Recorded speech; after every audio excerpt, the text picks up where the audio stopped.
Blowing bubbles.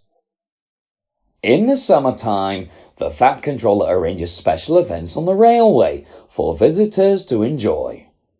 This year, he decided to hold an open day event at the big station, with some of the engines standing on display in the yard whilst visitors come to look at them. "Lot of nonsense," said Henry. "Standing about all day while people take photographs of you. Oh, come on, Henry," coaxed James.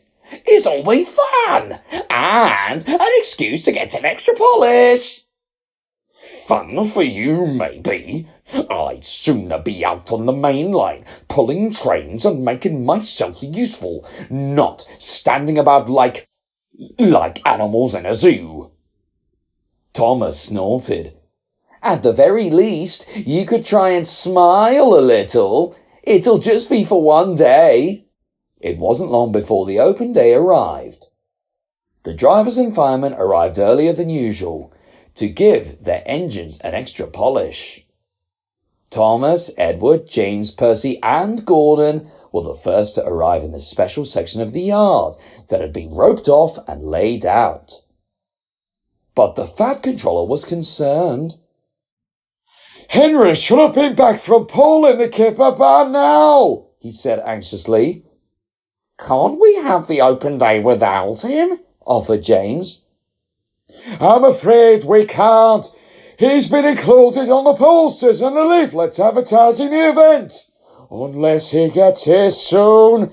Just then, to everyone's relief, they heard a tired peep, peep, as Henry pulled into the yard. "Sorry I'm late," he gasped. "Got held up." "Oh, never mind that," said the Fat Controller hurriedly. "Leave your trucks and get yourself smartened up. The visitors will be here in less than an hour. Come along, hurry." With much banging and clattering, Henry pushed his trucks into the siding and then grumbled away to the washdown. "Silly open day, silly trucks, silly visitors," he muttered. "The sooner this event is done, the better."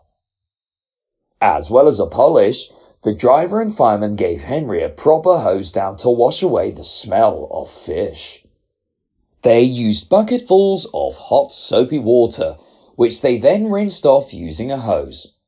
Watch where you're pointing that thing," complained Henry, shutting his eyes. At last the hosing and scrubbing stopped.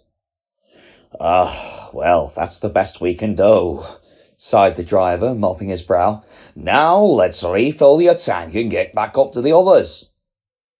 In all the rush, however, a large bar of soap was misplaced whilst they cleared away the buckets and brushes. As they stopped by the water column and opened the filler cap, the fireman knocked against the soap, which fell into Henry's tender tank, unseen by anyone. Henry arrived back just in time. As soon as he was placed between Edward and Gordon, the visitors were allowed in to admire the engines. Most of them brought cameras, and almost all were large families of children. The engines smiled as their drivers and firemen let them climb in and out of their cabs, and then to take photos of them from all angles. The children enjoyed themselves enormously. Some of them said, "Don't they look big?" And "They're very smart, aren't they?" And "Look at their shiny paint." Henry did his best not to show how tired he was and how cross he felt. But after a while, he began to feel peculiar. "I feel sick," he moaned. "Shh," hissed Gordon. "Stop making such a fuss." But Henry couldn't help himself. There was an odd feeling somewhere in his boiler. Finally, he could bear it no longer. Without any warning, he let off steam. Whoosh! Everyone was surprised, not because of the noise or smoke, but of what came next. Out of Henry's funnel came hundreds and hundreds of soap bubbles. The more Henry puffed, the more bubbles came floating out. Soon the yard was full of them. The children laughed and clapped with delight. "Wow!" said a little boy. "Henry isn't just a smart-looking engine, he's a clever one too." "How are you doing that?" whispered Edward.